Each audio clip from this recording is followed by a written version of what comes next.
श्री शिवलीला अमृत अध्याय 7. या अध्यायाच्या पठन अथवा श्रवण केल्याने आपला स्वभाव सरळ होऊन योग्य आश्रय मिळेल आणि सद्गुरूंची प्राप्ती होईल. त्याचबरोबर शत्रूंना सुद्धा मित्र बनवेल अशी या अध्यायाची दिव्य फलश्रुती आहे. शिवलीला अमृतातील या 7व्या अध्यायाला आपण सुरुवात करूयात. महर्षी व्यास रचित शिवलीला अमृतातील पुढील कथा भाग सूतजी शौनकादिक ऋषींना सांगू लागले. विदर्भ नगरीमध्ये वेदमित्र नावाचा एक अत्यंत सुशील वेदशास्त्र संपन्न असा एक ब्राह्मण राहत असे. त्याचा सारस्वत नावाचा एक ब्राह्मण मित्र होता. वेदमित्राचा मुलगा सुमेधा आणि सारस्वताचा मुलगा सोमवंत हे दोघेही आपल्या पित्याप्रमाणेच एकमेकांचे मित्र होते. 16 वर्ष त्यांनी एकत्र अभ्यास केला. अभ्यासक्रम पूर्ण करून ते घरी आले तेव्हा दोघांच्याही वडिलांनी त्यांना सल्ला दिला की राजाकडे जाऊन तुम्ही प्राप्त केलेल्या विद्येचा परिचय करून द्या आणि तो काय द्रव्य देईल ते घेऊन या. त्याप्रमाणे ते दोघे मित्र राजाकडे गेले. त्यांनी आपल्या विद्येचे व्यवस्थित प्रदर्शन तिथे केले. ते पाहून राजा त्यांच्यावर प्रसन्न झाला. त्याबद्दल त्यांना धनद्रव्य दिले आणि त्यांना दुसरे एक काम करायला सांगितले की निषध देशातील चित्रांगद राजाची महाराणी सीमंतिनी शिवपार्वती व्रताचा भाग म्हणून अनेक दाम्पत्यांची शिवपार्वती म्हणून पूजा करून त्यांना मिष्ठान्नाचे भोजन आणि वस्त्र अलंकार आणि सुवर्ण धन देते. त्याकरिता तुम्हा दोघांमधील एकाने श्रीवेश धारण करून दाम्पत्य म्हणून तुम्ही दोघे निषध देशाला जा आणि राणी देईल तेवढे धन संपत्ती घेऊन या. ते जेवढे धन द्रव्य तुम्हाला देईल तेवढेच मी तुम्हाला या कामाकरिता बक्षीस म्हणून देईल. राजाचे हे म्हणणे ऐकताच ते दोघे म्हणाले, अहो काय संत महाराज, अहो पुरुषाने श्रीवेश धारण केलेला हे केवळ पाहणे म्हणजे पतित होणे आहे. श्रीवेशधारी पुरुषाला पाहता क्षणी सचेल स्नान करावे अशी शास्त्र आज्ञा आहे. हे कर्म परलोकातही दुःखदायक आणि निंद्य आहे. त्यात आम्ही पंडित, त्यामुळे आम्ही हे असं वागणे योग्य नाही. आम्ही मातापित्यांच्या आणि समाजाचे अपराधी होऊ. तेव्हा कृपा करून आम्हाला हे काम करायला सांगू नका. परंतु राजाने त्यांना फार गळ घातले. माता पिता गुरु यांच्याप्रमाणे राजाचे हे वचन अमान्य करू नये असेही सांगितले. तेव्हा मग ते दोघे जण राजाज्ञेप्रमाणे निषध देशाला जायला निघाले. ते दोघे जण निषध देशाला सोमवारी सायंकाळी सीमंतिनी पूजा करीत असताना पोहोचले. राणी सीमंतिनी शिवपूजा आटोपल्यानंतर ज्या दाम्पत्यांची पूजा करीत असे त्यांच्यामध्ये हे दोघे जण सामील झाले. इतरांप्रमाणेच त्या दोघांचीही पूजा करण्यासाठी सीमंतिनी आली. तेव्हा तिने त्यांचे कपट ओळखले, परंतु तिने चातुर्याने न बोलता त्यांना मनामध्ये हसत हसत शिवगौरी समजून त्यांची पूजा केली आणि त्यांनाही इतरांप्रमाणे वस्त्र अलंकार स्वादिष्ट भोजन देऊन नमस्कार केला आणि त्यांची पाठवणी केली. राजाला वचन दिल्याप्रमाणे त्या कामगिरीतून ते पार पडले. त्यामुळे त्यांना थोडेसे हायसे वाटले आणि ते दोघे त्वरित निषध देश सोडून अरण्याच्या मार्गाने आपल्या घराकडे जाऊ लागले. पुढे भ्रतार आणि मागे श्री या क्रमाने ते चालत असताना सीमंतिनीची श्रद्धा एवढी उच्च होती की तिने शिव पार्वती म्हणून पूजन केल्यामुळे श्रीवेश घेतलेल्या तरुणाची तरुणी झाली. प्रत्यक्ष शिवालाही तिची पूजा भंग करता आली नाही. सोमवंताने श्रीवेश घेतला त्यामुळे त्याची खरोखर स्त्री झाली. सुमेधाला भ्रतार समजून लाडीक हावभाव करून आणि मधुर वचनांनी अर्थपूर्ण भाषण करून ते आपल्या मधुर स्पर्शाने प्रेमपीडा करत त्याला शांत करू लागली. परंतु सुमेध मागे वळून न पाहता भरभर चालत तिला म्हणाला, तू प्रथम हे श्रीवेश काढून टाक बरे, पुरुष वेश धारण कर. तुझे असले बोलणे ऐकून आजूबाजूचे लोक काय हसतील. उगीच चेष्टा करीत बसायची वेळ नाही. परंतु त्याला मागे धपकन खाली पडण्याचा आवाज ऐकवाला.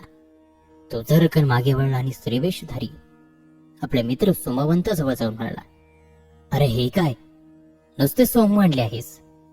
आपण गुरुबंधू, आपण ब्रह्मचारी आहोत. तेव्हा श्रीवेशधारी म्हणाले, मी आता पुरुष राहिले नाही, हवे तर खात्री करून घ्या. आणि असे म्हणून आडमार्गाने अरण्यात नेले. तेथे तर कोणीही नव्हते.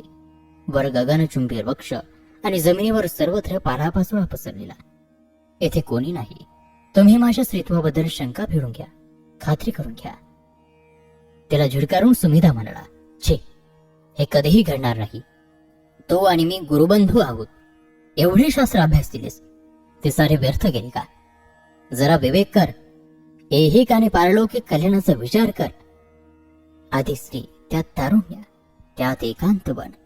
कामातुरतेने त्याला मोहात पाडण्याचा खूप प्रयत्न केला, परंतु सुमेधाने त्याला झिडकारले आणि तिरस्काराने म्हणाला, नसता अनर्थ करू नकोस. घरी जाऊन तेथेच न्यायनिवाडा करू. एकांत समोर सालंकृत तरुण सुंदर स्त्री. ती स्वतः रती प्रार्थना करीत असताना ज्याचे मन विकार पावत नाही, तो साक्षात भगवान शंकरांचाच अवतार. सुमेधा आपल्या स्त्रीरूप मित्राला घेऊन घरी गेला आणि त्याने घडलेला सर्व वृत्तांत दोघांच्याही आईवडिलांना सांगितला. तेव्हा सोमवंताचे वडील शोक करीत राजाकडे गेले आणि राजाला अपशब्द बोलत ते म्हणाले, अरे दुर्जना, दुष्टा, माझा एकुलता एक वेदशास्त्र संपन्न पुत्र, तो त्याची स्त्री करून माझा निर्वंश केलास. तुझे तोंड काळे हो. राजा झाल्या प्रकाराने हतबुद्ध लज्जित झाला. खोट्याचे कसे खरे झाले कळत नाही असे मनाशी म्हणत पश्चाताप करू लागला. सारस्वताच्या प्रश्नाचे उत्तर तो देऊ शकला नाही. सोमवंताला पुन्हा पुरुषत्व प्राप्त व्हावे यासाठी राजाने पुष्कळ ब्राह्मण बोलावून अनुष्ठान करण्याला सांगितले, परंतु ब्राह्मणांनी या गोष्टीला नकार देऊन या कामामध्ये यश येणार नाही त्याबद्दल आपली असाध्यता दाखविली. हे ईश्वराची करणे आहे, तिच्यात बदल करण्याचे सामर्थ्य आमच्यात नाही. या बाबतीत आम्ही आमची विद्या व्यर्थ आहे असे त्यांनी स्पष्ट सांगितले. मग राजाने देवीला प्रसन्न करून घेण्यासाठी 7 दिवस निराहार राहून हवन मांडले. राजाच्या त्या तवाने देवी प्रसन्न झाली. वर माग अशी राजाला म्हणाली. तेव्हा राजाने सर्व वृत्तांत सांगून सोमवंताला पुन्हा पुरुषत्व प्रदान करावे अशी विनंती केली. तेव्हा देवी म्हणाली, सीमंतिनी निस्सीम पतिव्रता आहे. सद्गुणी माझे भक्त असल्याने तिचे कर्तृत्व मी बदलू शकत नाही. सोमवंत स्त्री झाल्यामुळे सुमेधा आणि तिचे लग्न करून द्यावे. त्यांना जो पुत्र होईल तो अत्यंत विद्वान असेल. आणि अशा प्रकारे त्या दोघांचा विवाह झाला. त्यांना पुत्र प्राप्ती झाली. सीमंतिनीची शिवभक्ती जाज्वल्य असल्याने साक्षात पार्वतीलाही त्यामध्ये बदल करता आला नाही. सुतजी पुढे म्हणाले, अवंती नगरीमध्ये मदन नावाचा ब्राह्मण राहत होता. तो अत्यंत विषय वासनाधीन, कामासक्त असल्यामुळे त्या नगरीमध्ये राहणाऱ्या पिंगला नावाच्या एका वेश्येकडे अहोरात्र पडलेला असे. मद्य, मांस हे सगळं खाण्याची त्याला फार आवड होती. ऋषभ नावाचे एक योगेश्वर जगाचा उद्धार करण्यासाठी सर्वत्र संचार करीत असताना पिंगलेच्या काही पुण्याईनी तिच्या घरी अचानक आले. त्यांना पाहताच पिंगला आणि मदन दोघांनीही धावत जाऊन त्यांचे स्वागत केले.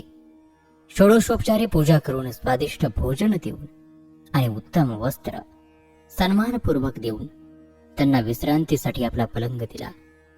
रात्रभर त्यांचे पाय दोघेजण चेपू लागले. त्या रात्री तेथे विश्रांती घेऊन दुसऱ्या दिवशी सकाळी ऋषभदेव निघून गेले. काही दिवसांनी दोघेही मरण पावले, पण शिवयोगाच्या अल्पसेवेमुळे दोघांनाही उत्तम कुलात जन्म मिळाला. मदनाने दाशार्ह राजा वज्रबाहू आणि त्याची राणी सुमती यांच्या पोटी जन्म घेतला, तर पिंगलेने सीमंतिनीची कन्या म्हणून जन्म घेतला. तिचे नाव कीर्तिमालिनी ठेवले.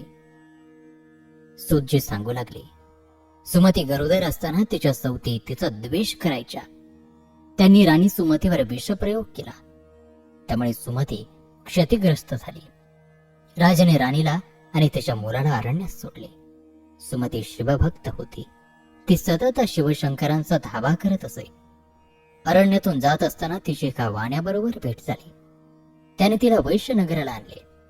त्या ठिकाणी तिची आणि नगराधिपती पद्माकर यांची भेट घालून दिली. पद्माकरने सुमतीला धर्मकन्या मानून आश्रय दिला. त्याने सुमती आणि तिच्या मुलावरती उपचार केले, पण काही उपयोग झाला नाही. थोडे दिवसात सुमतीचा मुलगा मरण पावला. ती शोकाकुल झाली. तेव्हा ऋषभ या महान शिवयोगाने तिचे सांत्वन केले. त्यांनी सुमतीला महामृत्युंजय मंत्र सांगितला. त्याच शिवयोगाने महामृत्युंजय जपाने भारलेले भस्म तिला दिले आणि त्याच्या पुत्राला ती लावले. त्या भस्माच्या प्रभावाने त्या मुलामध्ये प्राणसंचार होऊन तो पुनर्जीवित झाला. सुमतीचे क्षतिग्रस्त कांती जाऊन ती तेजस्वी दिसू लागली. ती पाहून पद्माकराला धन्य वाटले. गुरुकृपा आणि गुरुमंत्राने तो प्रभावित झाला. ऋषभाने सुमतीच्या मुलाचे नाव भद्रायू ठेवले. त्याने भद्रायू 12 वर्षाचा झाल्यावर नीतिधर्म समजावून सांगितला. त्या शुभयोग्याने भद्रायूला उपदेश केला. ती म्हणाले, बाळा, विद्वानांप्रमाणे वागावे. आई वडील यती यांच्यातील दोष पाहू नयेत. वैश्वदेव करताना अतिथी आला तर जात वर्ण त्याला न विचारता अन्न द्यावे. भगवान शंकरांच्या व्रताचा भाग म्हणून गरिबांना अन्न वस्त्र आणि गरजेची साधने दान म्हणून द्यावीत. निंदा वादविवाद टाळून शिवस्मरण करावे. त्याला मौनव्रत पालन म्हणतात. परधन परस्त्री परनिंदा परपीडा या गोष्टी कटाक्षाने टाळाव्यात. शास्त्र पठन श्रवण होम जप अध्ययन गायी ब्राह्मण यांची सेवा आणि स्नान याविषयी आळस करू नये. शरीर भोग निद्रा भोजन प्रमाणातच सेवन करावे. शत्रूला दया न दाखविता त्याला शिक्षा करावी. साधूशी नम्रपणे वागावे. आपला द्वेष करणाऱ्याशी मदाने वागावे. सज्जनाला नमस्कार करावा. त्याचबरोबर प्रतिकूल परिस्थितीमध्ये सुद्धा धर्म सोडू नये. कोणाचेही वर्म घेऊन बोलू नये. भक्ताचे आशीर्वाद घ्यावेत. विरोधकांवर विश्वास ठेवू नये. गुरुला भगवान शंकरांच्या स्थानी मानावे. सौंदर्याने मनुष्याला, सद्गुणांनी सौंदर्याला, ज्ञानाने सद्गुणाला आणि क्षमा शांती यांनी ज्ञानाला शोभा येते. आपले कुल शील विद्या धन राज्य तप सौंदर्य तारुण्य या गोष्टींनी उन्मत्त होऊन दुसऱ्यावर अन्याय अत्याचार आणि हानी होऊ देऊ नये. अशा प्रकारे भद्रायूला शुभयोगीने अनेक प्रकारचे नीतिशास्त्र सांगितले. आणि श्रोतेहो, याचबरोबर शिवलीला अमृत या ग्रंथातील हा 7वा अध्याय या ठिकाणी समाप्त होत आहे. ही दिव्य कथा हा अध्याय तुम्हाला कसा वाटला कमेंट करून नक्की सांगा. आणि हो, आपले हे व्हिडिओज आपल्या आप्त इष्ट नातेवाईकांसोबत शेअर नक्की करा आणि सबस्क्राईब करा. चला तर मग पुन्हा भेटूयात शिवलीला अमृत ग्रंथातील पुढील 8व्या अध्यायामध्ये. तोपर्यंत नमस्कार, धन्यवाद. ओम नमः शिवाय.